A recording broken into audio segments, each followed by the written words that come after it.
Absolute Knowledge and Understanding, an Ayahuasca trip report by a vegan, posted to earwid.org, August 14th, 2006.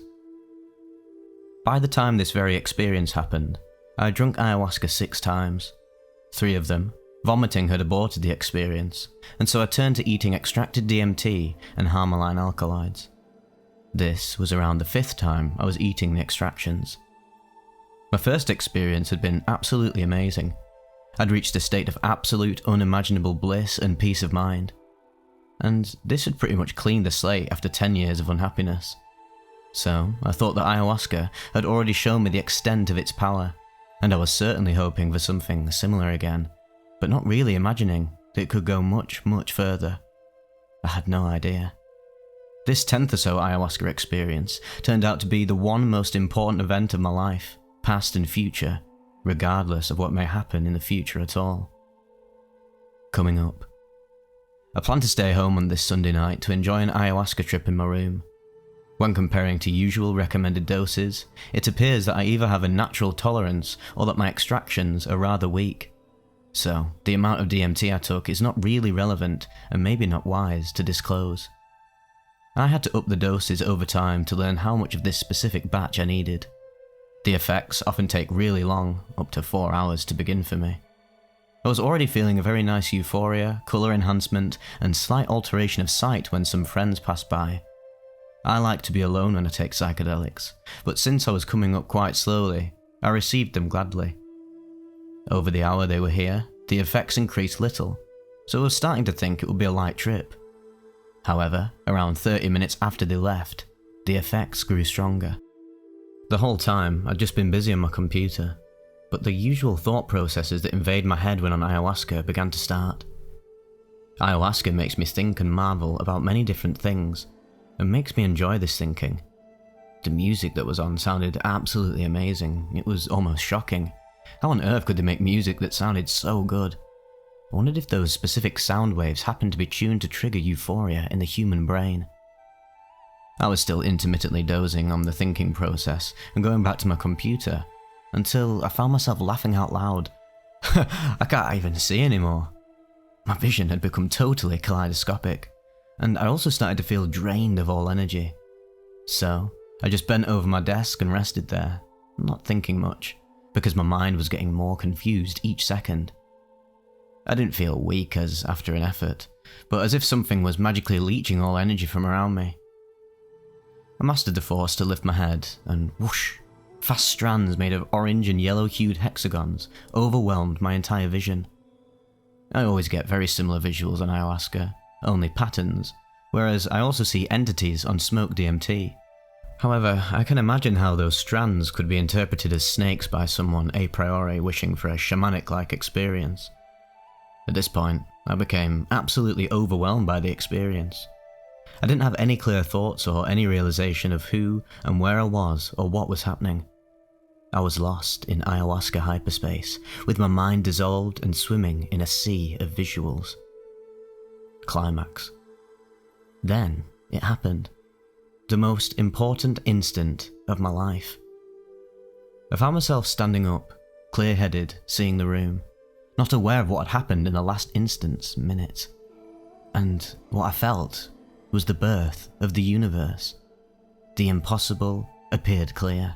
The most absurd and unverifiable thing possible appeared to me as the purest and truest obviousness. Out of nowhere, the universe had chosen to exist. It had created itself. How stupid I am not to have realized it before, I felt. The universe never needed anything to create it. It just created itself. It wished itself into existence. Until this very instant, if I had been told that, I would have been totally unsatisfied by such an absurd and incomplete explanation. Yet, a few seconds later, I understood it. I felt it, and was convinced by it. Some things cannot be explained. They have to be understood. There was an example I read about that I recall. Very young kids who were shown 2 glasses of different shapes, one full, the other empty. The full one was emptied into the other one, and the kids were asked in which one there was more water, and the little kids did not know. The experience was repeated every day, until one day came the answer, "It's the same," as if it had always been obvious. It seems as if one day, as a child grows up, the connection finally set up in his brain to allow him to understand that if it's the same amount of water, the shape of the glass doesn't influence. The realization about the birth of the universe felt very, very similar to this. It had been under my nose all my life, but I could not understand it. And ayahuasca had been the medium that allowed me to understand it as clearly as the little kid who suddenly has the right connections in his brain. I know, it sounds loony, but it only sounds loony because I'm unable to share the realization that I experienced any more than you can explain to the little kid until he understands by himself.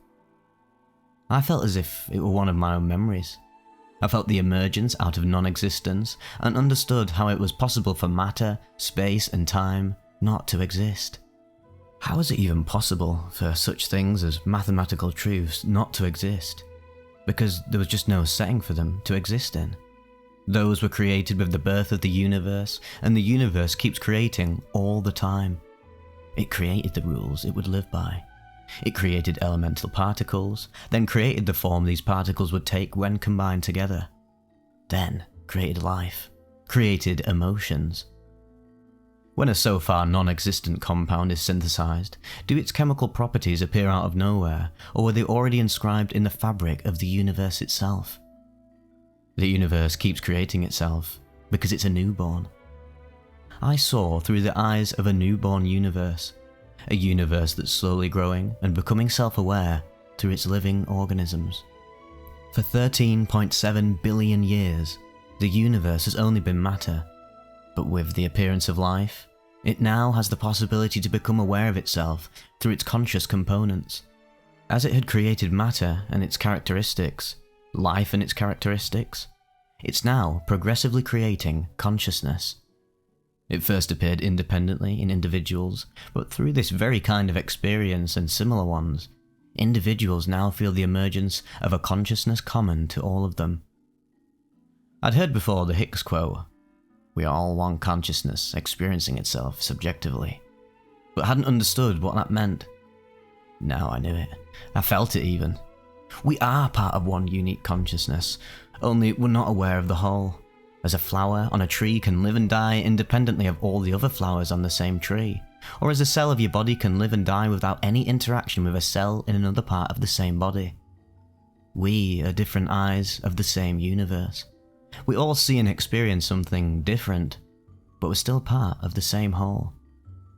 And ayahuasca was what allowed for some instance to access this higher consciousness. And as a consequence, I realized that our life is not limited to our human life. In fact, our human life is only a parenthesis within our real life, that of the universe. This life that seems to us so important is actually only a detail. And death is not the end. But on the contrary, it releases us from the limitations of our human life and allows our consciousness to rejoin its complete self. 1,000 thoughts seemed to be racing through my head, but they were not classically constructed thoughts. They belonged to a different kind of mind. And I knew everything. I knew everything in a way that just can't be explained or described. If a cat was for an hour given the brain of a human, when he's back to its cat self, he wouldn't be able to describe what he had understood while having a human brain. And it is the same with this experience. I know I've known everything, but I am unable to describe it. I had tears running down my face from the realization, from the beauty of such knowledge. The universe was an open book for me to read its mysteries. I was not knowing things specifically, but everything at once, with a different kind of understanding. It's like when you're in a crowd, can hear all the conversations at once, without paying specific attention to any of them. That was absolute beauty. Understanding of everything. Contemplating the ultimate answer and explanation of the universe. And then, in a second, it was gone. I still had the tears on my face, and yet I didn't know anymore. The book of the universe was not in a language I could understand at all. It had escaped me. I was left knowing that I had known something, everything. But what was it? As the trip slowly came down, I still had some fleeting hints of understanding coming back to me, and I kept pondering the implications of what had actually just happened. Conclusion. It's now been 2 years already, and my view of the experience has not changed from the interpretation I set for over the following days. Should I consider that, you were on drugs, you think crazy things when you're on drugs? I should, and I have, but it does not work. Put it simply, the question is, have I really known everything, or has the drug tricked me into believing so? Well, one thing is for sure, be what I have felt true or false, being granted absolute knowledge and understanding would have felt exactly the same. So, be it true or false, I am thankful for having experienced it exactly as if it were true, and it felt truer than truth itself. One insight of the experience that I'm convinced to the core that is true is universal consciousness. I had pretty much no prior knowledge of the concept, and so I was certainly not biased in any way, and I was absolutely not looking for what I found, or anything else by the way. Yet, although there's no material proof for it, I felt it as surely as you know that you love someone, yet can't prove it rationally. And finding so many other testimonies of people who felt this universal consciousness only comforts me in my conviction. During the experience, I thought about other people who had the same realization. I wondered if I would just be able to recognize them. I felt it so strong that I really wondered if it would just stay on me and others as an aura that we'll be able to feel.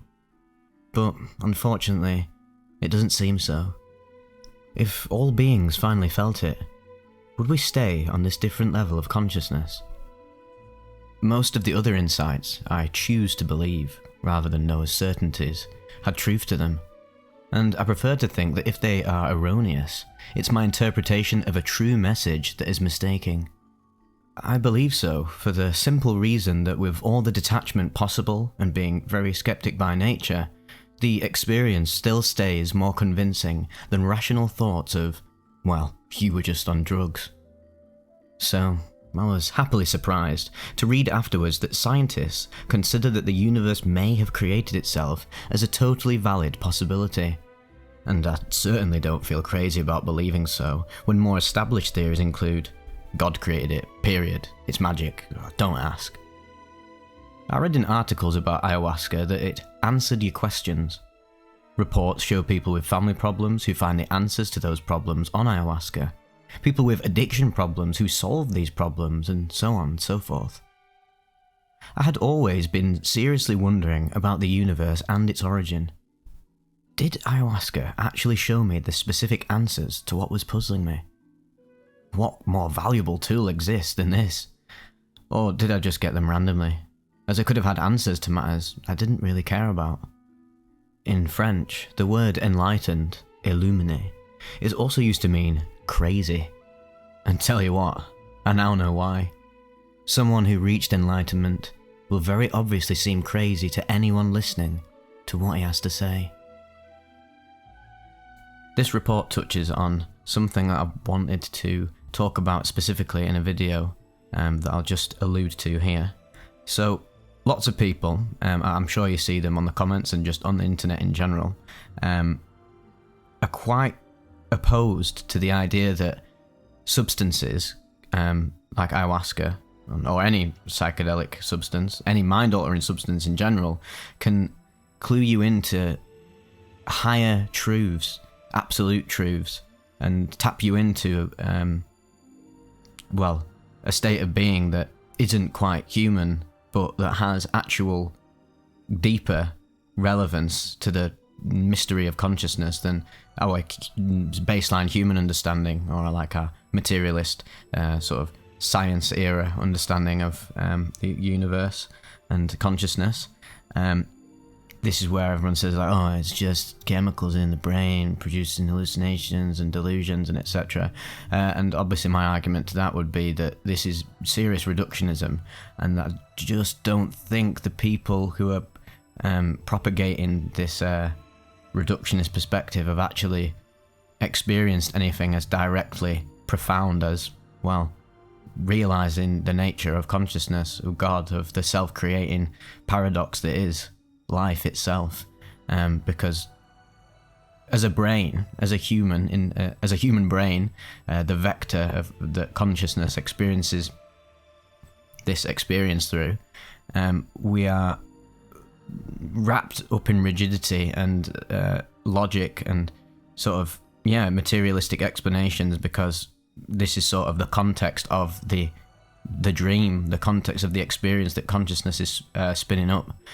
Obviously, the language that I'm using here is going to be completely foreign to anyone who doesn't understand how deep the rabbit hole of consciousness goes.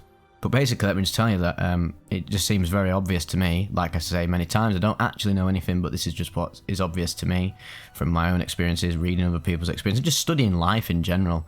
It seems very clear that humans have understood that there's a non-dual nature to consciousness, and have done since the very beginning. And that they've used substances, most specifically, say, plant-based psychedelics, to further humanity's understanding of what this is. So it's not just, drugs in the brain, and it's not just because, back then when people used to use psychedelics, they had a more animistic culture, and that's why, and that they transplanted that onto the experience. No, it goes way deeper. Let me just tell you from my own personal perspective, of course I don't speak for everyone, but this is just how it went for me. I could have not been a more solid atheist until I had my Kundalini awakening. I didn't know what the fuck a Kundalini awakening was. I didn't know what an ego death was. I didn't know what God really was, or what universal consciousness is, or anything. I was just believed in, right, it's just atoms, everything's just chemicals, and this is just really all it is, and maybe there's aliens, and maybe the universe never ends. But I didn't realise the profundity of what a never-ending universe means. Never-ending universe means that the universe is completely unlimited, and that there's the highest state of the universe is God. It's the infinite singularity that can imagine anything, because it's completely unrestricted. And it just makes me laugh when people say, it's just delusions when you take substances. And I just think these people haven't gone deep enough, or that maybe they have actually experienced these radical states of consciousness, but they still can't quite let go of that, the classic materialist paradigm, to really break out of the shell and realise, there's a meta quality, a metaphysical quality to life that transcends the physical explanations. Scientists are so wrapped up in exploring the content of reality that they forget to see the grand context of what's going on. I'm probably rambling, but it pains me to see so many people dismissing psychedelic states as being, it's just drugs. When, I'm not being funny, but you can experience states like these through, what did Jesus do? He walked out in the desert for like 30 days, 30 nights. You can experience very extreme suffering, meditation, dark rooms, sensory deprivation, just random, spontaneous, mystical experiences, seeing fucking paranormal things that defy all rational explanation. That produces a deep metaphysical insight within your brain. It literally triggers it within you. You could be the most staunch materialist, science-based mind, and then if you saw something explicitly paranormal, I'm not saying this would actually happen to you, but let's just be honest, like, if you read more into life, reality is stranger than fiction. Let's say hypothetically, I don't know, some scientist guy, Neil deGrasse Tyson, it's all just atoms. He walks out his house and a grey alien abducts him. Is he going to be able to deny it? No, he can't. Although he probably would try and spin it. But when something as radical as being abducted by an alien actually happens, you're going to have to let go of your paradigm. And this is why scientists are a lot of scientists, sort of the closed-minded scientists, are quite scared of psychedelics. Or they love studying them from afar, but actually exploring the direct experience of taking them, I think it instills a bit of fear in them, because I think there's this subconscious fear that they don't talk about, because why would they? They're in fear. This subconscious fear that it will actually break down their understanding of reality, and they have to start from scratch. And this is sort of the ultimate enemy of the ego. A staunch, restricted ego is that, no, I've got everything understood, I know everything, and no one can tell me otherwise, not even this super profound psychedelic And if it does, it was all just a hallucination, because this is how the ego and the human mind is a very tricky thing that can spin up all sorts of narratives to self-rationalize and keep itself stuck in one plane of thinking, when there's multiple planes of thought and understanding. And this is the beauty of psychedelics, is it breaks down these barriers and allows you to get outside of the restrictions of the human brain. Yeah, I just think people don't think about the nuance that underlies all of this consciousness work, and people would rather just proliferate quite a basic understanding of life, like, oh, it's just chemicals and it just doesn't do anything, it's just all delusions, these people are schizos.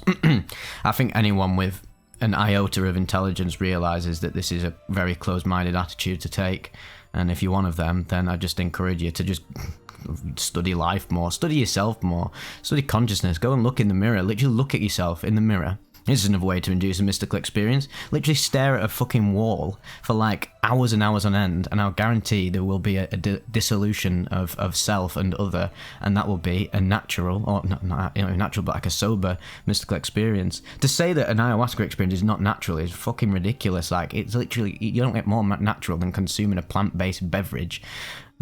It's just sad, the world we live in. But I mean, not really sad, because most people are starting to open up to this sort of shit, but there's always that vocal minority that will always dispute the reality that faces them, because I think a lot of it comes down to fear. They're scared of the infinite complexity and paradoxical nature of life, consciousness, and the universe, and they'd rather just have the extremely simplistic materialist explanation about, oh, it's just brain, it's just the brain, innit, lad? Oh well. Welcome back to the return of the commentaries.